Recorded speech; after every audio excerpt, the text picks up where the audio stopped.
Ang dami nating nakuha guys. Look naman. Kalahating planggana ng Big Night juice. Dahil sayang kasi yung mga bunga ng dami. Big Night yan. Nilalaglag lang. Nilapak natin. Gumamit tayo ng hagdan. Mahaba namin yung ginawa akong hagdan. Ginawa ko yun guys. Hagad sa taas. Tinabtab ko and then we have this. Ayan. Isang sangang malaki. Malaki yun. Pwede yung pangkatong pagkatayo.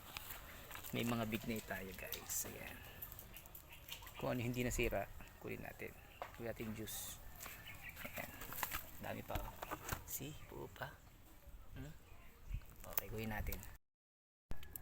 Dami nating big night. May mga langgam yung iba guys kasi nga yung itim na langgam. Isang planggana itong medyo malaki ang kinuha natin para malaglag man siya. Ito yung may langgam guys. So ayun o. Ayan o. May mga nakatirang langgam. Tapos atin siyang ibababad sa tubig. Lulutang na yung langgam. Wala na siya. Ang dami yun guys. Diba? Sayang naman. Matak lang siya eh. Pakinabangan natin, gawin natin juice. Diba? Ito. Diba? Mas marami naman yung hinog kaysa green or white. So, sama natin yun.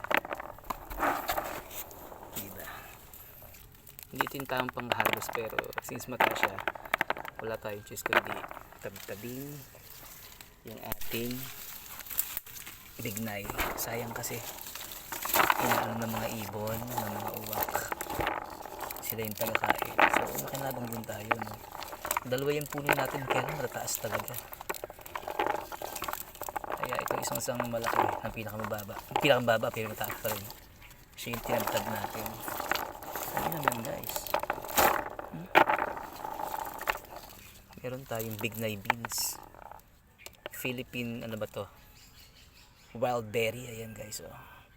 Sa isang bugkos niya o bungkos, mas marami talaga yung dark, kaya ayan, pakinabangan natin. Mamaya pakita ko sa inyo kung paano magkatas ng juice kasi this is good for the health kasi marami siyang antioxidant yung big night natin.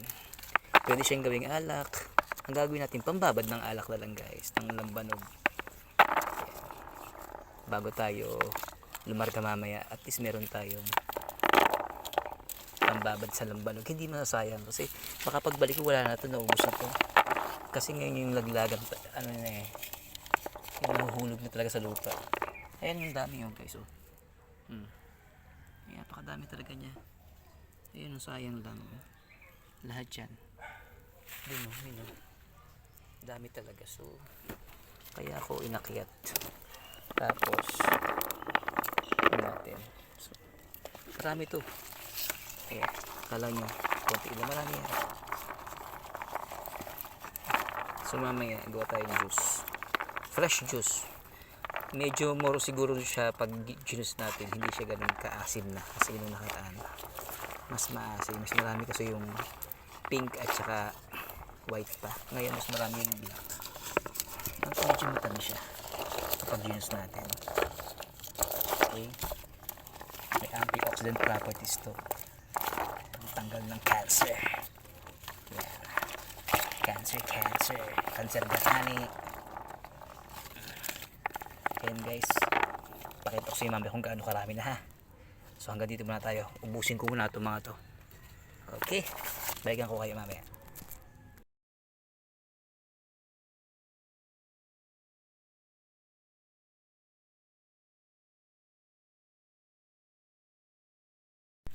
Ayun guys, tapos na ako sa isang sanga na to. Ayan, yan isang sanga na yan. Ito yung nakuha natin guys. Sa isang sanga na yan, yan. Eh yung pa, ang dami pa nun. May natira pa nga oh. So, lipat tayo guys. Ito yung unang sanga, pangalawang sanga, pangatlong sanga pa. So, ayan. Ganito ang tamang pag ano. Sasahod mo siya. Oh, Ganun. Para maano man, oh, hilahin. Hila. Oh, mahulog man. Diretso sa ating malaking ganyan. Ayun guys. Oh, diba diretso rito?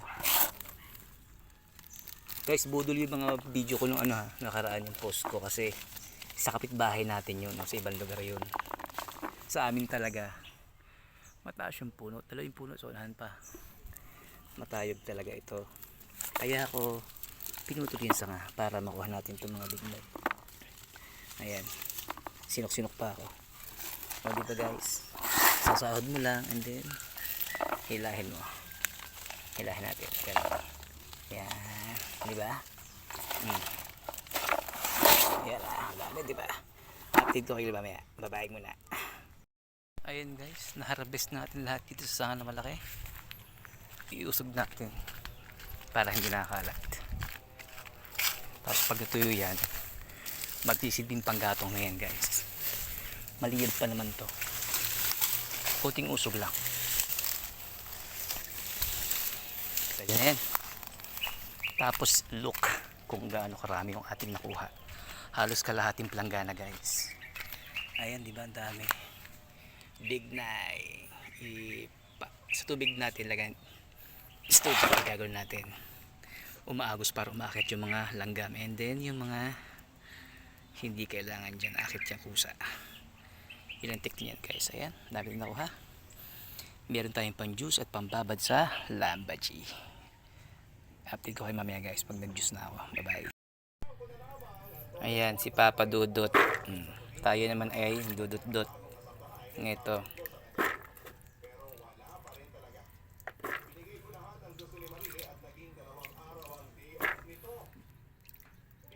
Okay. Ayan, nahugasan ko na. Gawa lang tayo ng ating juice.